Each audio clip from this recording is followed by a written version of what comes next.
जय श्री सद्गुरु देवाय नमः। जय श्री गणपति देवाय नमः। ओम क्रीं कालिकाय नमः। श्री कालिका पुराण 24वां अध्याय। संघार कथनम।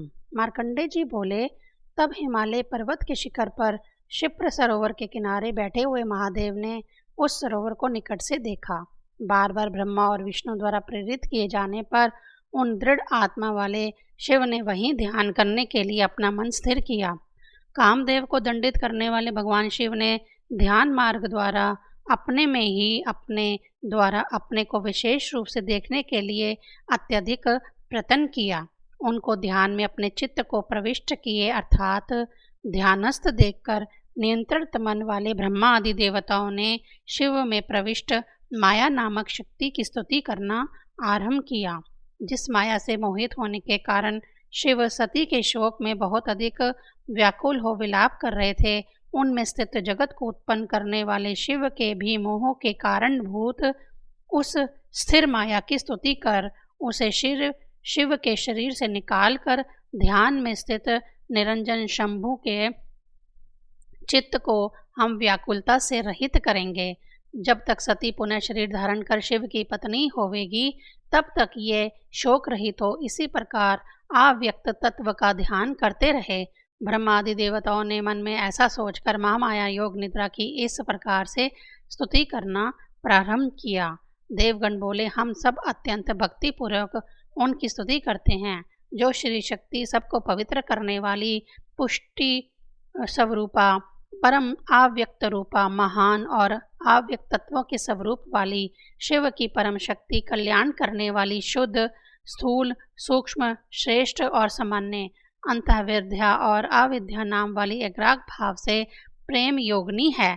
आप बुद्धि कृति तथा रिंग लज्जा हो, आप एक सभी को दिखाई देने वाली हो, आप सूर्य में स्थित प्रकाश की किरण हो, जिससे प्रपंच का सुंदर प्रकाशन होता है, जो ब्रह्मांड का स्वरूप है, जो संसार के उत्पन्न करने वाले तत्वों में निहित संसार है।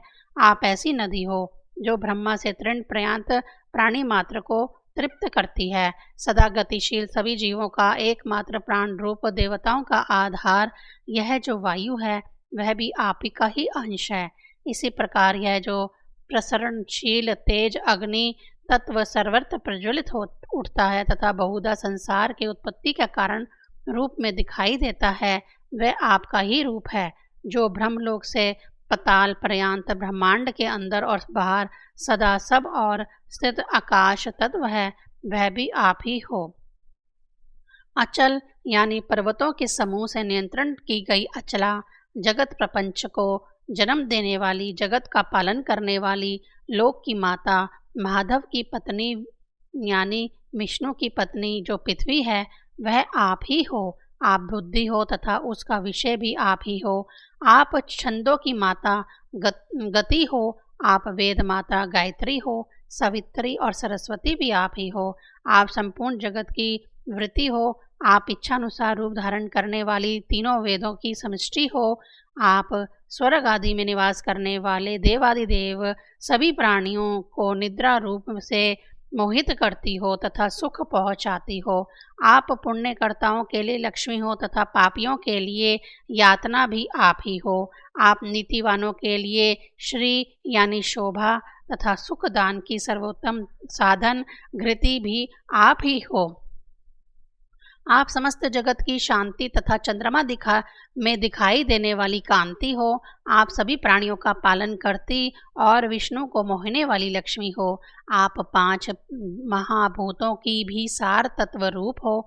आप तीनों लोकों की महामाया और मोहित करने वाली नीति हो। हे माहेश्वरी, महेश्वर जिसके द्वारा सभी प्राणियों को संसार चक्र में घुमाते हैं, आप वही महेश्वर की शक्ति हो, माया हो। आप जयशालियों की जयंती शक्ति, ह्रींग विद्या तथा उत्तमा नीति हो। आप सामवेद की गति तथा यजुषों के आहान की ग्रंथि हो, जो सात्विक दृष्टि से सभी देवगणों की तमोमयी शक्ति तथा रजोगुणों के कारण इस जगत प्रपंच का एकमात्र अनुभव करने वाली है। वे हम लोगों के द्वारा स्तुति किए जाने पर इस लोक में हमारा कल्याण करने वाली हो। आप संसार सागर की कराल तरंगों के कारण उत्पन्न दुख से उद्धार करने वाली, ज्ञान इंद्रियों की रीति से रहित तरणी यानी नौका हो। आप अष्ट चक्रों की स्थिति पार कर पवित्र केली गीत यानी कुंडलिनी एवं सहस्रार के मिलन के अवसर पर उत्पन्न नाद में विक्षेप करने वाली अनहद नाद रूपा परावाणी हो। हम उस आप को प्रणाम करते हैं जो नाक, आँख, मुख, भुजाओं, वक्षस्थल तथा मन में सुखों को धारण करके सदैव प्राणियों को धारण करती है, जो निद्रा इस नाम से संसार में उत्पन्न लोगों को सौंदर्य प्राप्त कराती है। वह घृति, स्मृति एवं वृत्ति रूपा देवी हम पर प्रसन्न होवे। सृष्टि, स्थिति और अनंत रूप वाली, सृष्टि स्थिति अंत करने वाली जो सृष्टि, स्थिति और अंत की शक्ति माया है, वे हम लोगों पर प्रसन्न होवे। मार्कंडेय जी बोले, देवताओं द्वारा उस समय इस प्रकार स्तुति किए जाने पर महामाया योग निद्रा तुरंत शिव के हृदय से तेजी से बाहर निकल गई। उस योग माया के निकल जाने पर स्वयं विश्व रूपधारी मधुसूदन विष्णु ने उन शिव के अंतःकरण में उनकी शांति हेतु स्वयं प्रवेश किया। भगवान विष्णु ने उनके हृदय में प्रवेश कर प्रत्येक कल्पों में जिस प्रकार सृष्टि, स्थिति एवं विनाश का क्रम चला था उसे दिखाया। जिस प्रकार सती उनकी पत्नी बनी थी, वे जो थी, वे जिसकी पुत्री थी, जैसे वे शरीर छोड़ी थी तथा वह सब उन्होंने उनको दिखा दिया। इस प्रकार बाहर दिखने वाले रजोगुण की अधिकता से फैले प्रपंच को निहिसार दिखाकर उनके चित्त को परमात्मा के दिव्य ज्ञान से प्रकाशित कर दिया। तब शिव ने भी उन सभी प्रपंचों को बारंबार देखकर उन्हें निहिसार मानकर अपने चित्त को सार तत्व परमात्मा में लगाया। तब माया भगवती ने भी उन ब्रह्मादि देवताओं द्वारा स्तुति किए जाने के बाद अब उन्हें कर्तव्य का वचन दे शीघ्र ही वहीं अंतर्ध्यान हो गई। भगवान विष्णु भी शिव के चित्त को पद पद पर संयमित करके उनके शरीर से बाहर निकलकर अपने मंडल से बाहर निकले सूर्यदेव की भांति सुशोभित हुए। तब उस पर्वत पर शिव को छोड़कर तथा स्वयं कृतकृत्य हो ब्रह्मा, विष्णु आदि देवता प्रसन्नता पूर्वक अपने अपने स्थानों को चले गए। ध्यान में आसक्त महादेव शिव को मौनी जानकर इंद्रादि देवगण भी उन्हें प्रणाम कर अपने अपने स्थानों को चले गए। उन देवताओं के चले जाने पर कपर्दी वृषवाहन शिव देवताओं के मान से 1000 वर्षों तक परम ज्योतियों का ध्यान करते हुए तपस्यारत रहे। यह सुनकर ऋषिगण बोले, मधु नामक दैत्य के शत्रु विष्णु ने शीघ्रता से शिव के हृदय में प्रवेश कर उन्हें भिन्न भिन्न कल्पों में होने वाली सृष्टि, स्थिति और संयम यानी नाश के क्रम को दिखाया। जगत के प्रपंच हेतु पृथ्वी पर जो रजोगुण की गति है उसकी निहिसारता को कैटब नामक दैत्य के शत्रु विष्णु ने कैसे दिखाया। हे द्विश्रेष्ठ, सार किससे सार, अत्यंत सार तत्व रूप, गोपनीय निरंतर परम ज्योति स्वरूप किस सत्य को उन विष्णु द्वारा दर्शन कराया गया, वह हमसे कहिए। मुनियों में इंद्र के समान श्रेष्ठ मुनिजन के लिए आश्चर्यजनक तथा उत्तम आप के द्वारा वर्णित इस रहस्य को हम सुनना चाहते हैं। कृपा इस परम नहीं श्रेय प्रदान करने वाले धर्म यानी रहस्य को विस्तार पूर्वक बतलाइए। मार्कंडेय जी बोले, हे द्विजसुतमो, विभिन्न वराह कल्पों में जिस प्रकार की सृष्टि हुई है मैं उस वराह नामक आदि सर्ग का वर्णन करता हूँ। विष्णु भगवान ने शिव को प्रतिसर्ग प्रलय दिखाकर आदि सृष्टि दिखाया था, इसीलिए आप भी पहले प्रलय आदि को जानिए। हे विप्रगण, मैं पहले प्रलय की कथा सुनाता हूँ, उसके बाद आदि सर्ग की, तत्पश्चात प्रतिसर्ग की वराह कल्प संबंधी कथा कहूँगा। आप सब उसे विशेष रूप से जान लीजिए। नेत्र के उन्मेष में आने जाने वाले समय का भाग निमेष है। 18 निमेषों की एक काष्ठा तथा 30 काष्ठाओं की एक कला होती है। उतनी ही 30 कलाओं को क्षण कहा जाता है। 12 क्षणों को मुहूर्त तथा उन्हीं 30 मुहूर्तों से मनुष्य का एक अहोरात्र यानी रात दिन अर्थात दिन होता है। इन दिनों की 15 संख्या होने पर एक पक्ष होता है। मनुष्यों के 2 पक्षों से एक मास होता है, जो पितरों का एक रात दिन होता है। पितरों के कर्म हेतु कृष्ण पक्ष दिन तथा सोने हेतु शुक्ल पक्ष रात्रि कही गई है। मनुष्यों को 12 मासों का एक वर्ष होता है तथा यह देवताओं का एक अहोरात्र है, जिसके उत्तरायण के 6 मास देवताओं के दिन और दक्षिणायन के 6 मास देवताओं के सोने हेतु रात्रि होती है। 2-2 सूर्य संबंधी सौर मासों की एक ऋतु बताई गई है। मनुष्य के मान से इन 3 ऋतुओं का एक अयन होता है। हे द्विजोत्तमों, उनके चैत आदि मासों के जोड़ों के अनुसार अलग अलग नाम होते हैं। इस नाम भेद से 6 ऋतुओं का एक वर्ष होता है।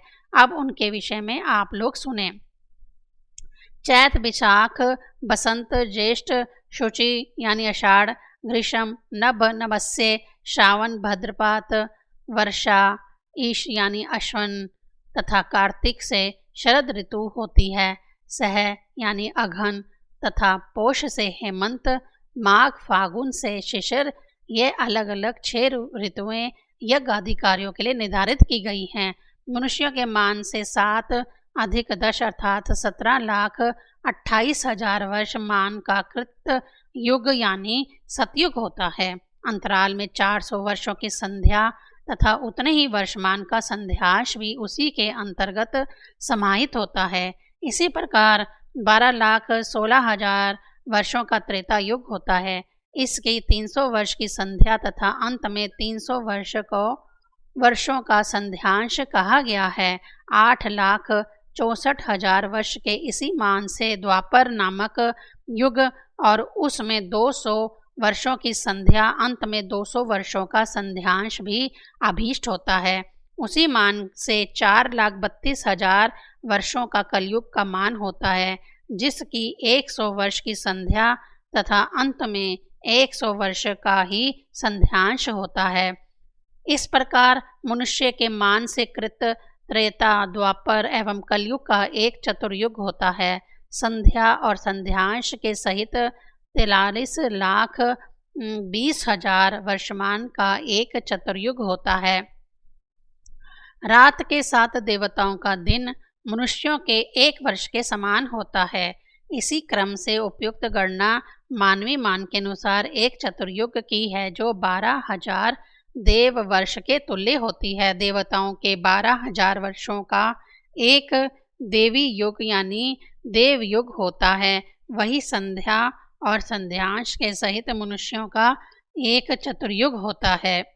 देवताओं के लिए ना तो कृतयुग, त्रेता, द्वापर एवं कली आदि की व्यवस्था से युग व्यवस्था है और ना तो धर्म संबंधी भिन्नता ही है, किंतु मानवीय चतुर्युग सदैव ही एक देवयुग के बराबर होता है। 71 देवयुगों का एक मनवंतर होता है।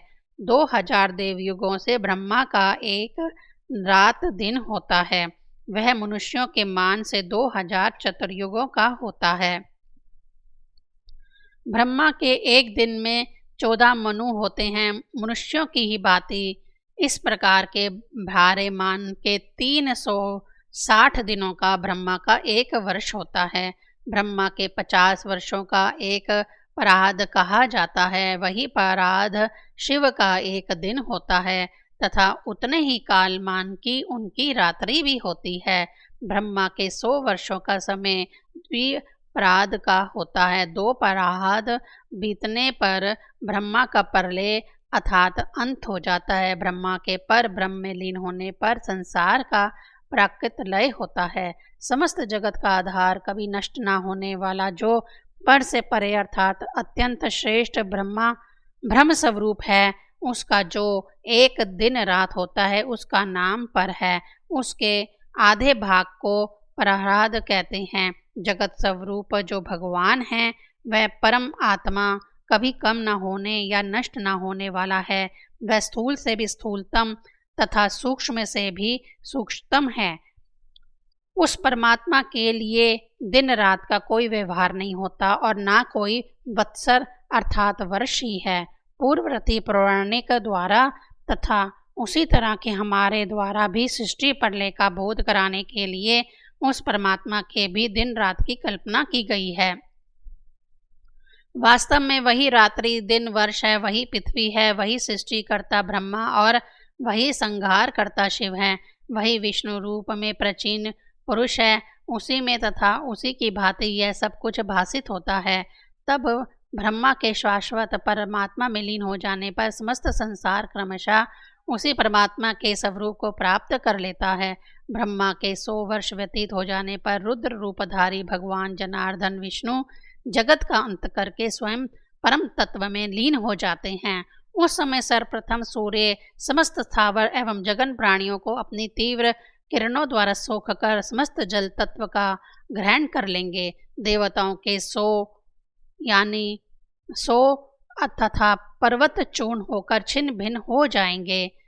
तब जगत को भोगने वाली 12 सूर्यों की अत्यधिक बलशाली किरणों के बढ़ने से 12 सूर्य बन जाएंगे और वे सभी सूर्य अपनी किरणों के द्वारा 14 भवनों को जलाएंगे, जिससे पृथ्वी आकाश और धरती उष्णता को प्राप्त होवेगी। तब समस्त स्थावर तथा जगम प्राणियों के नष्ट हो जाने पर रुद्रदेव का रूप धारण करने वाले भगवान विष्णु सूर्य की किरणों से निकलकर ऊपर से नीचे पताल नामक पहले तल में गए। वहां जाकर श्रेष्ठ शूल धारण करने वाले रुद्रदेव ने 7 पतालों में रहने वाले नाग, गंधर्व, राक्षस, देवता, ऋषि तथा शेष को भी मार दिया। इस प्रकार उस जनार्दन विष्णु ने स्वर्ग, पताल, पृथ्वी और सागरों में जो भी प्राणी थे उन सभी को मार दिया। तब रुद्रदेव ने स्वयं अपने मुख से महान वायु की सृष्टि की। वह महावायु निर्बाध गति तथा प्रचंडता से तीनों लोकों में फैल गया। वह वायु 100 दिव्य वर्षों तक भुवनों के बीच घूमता रहा तथा जो कुछ था उसे उसने रुई के ढेर की भांति उड़ा दिया। जगत में सब और जो कुछ भी था उस सब को उड़ाकर वह वायु अत्यधिक वेग से 12 आदित्यों में प्रवेश कर गया। तब वायु ने उन 12 आदित्यों के मंडल में प्रवेश कर उनके तेज के साथ रुद्र द्वारा जोड़े जाने पर महान मेघों का आरंभ यानी उत्पन्न किया। तब उस वेगवान तथा रुद्र से भी अधिक भयानक वायु से प्रेरित वे मेघ आकाश में घूमने लगे। ये संवत्सर नामक बादल अंजन के समूह के टुकड़ों की भांति काले, कोई धूम्रवर्ण, कोई लाल, कोई सफ़ेद, कोई रंग बिरंगे और भयानक थे। उनमें से कोई पर्वत के आकार के थे, कोई हाथियों के समान थे, कोई महलों के समान थे, तो कोई क्रोंच पर्वत के रंग के समान भीषण थे।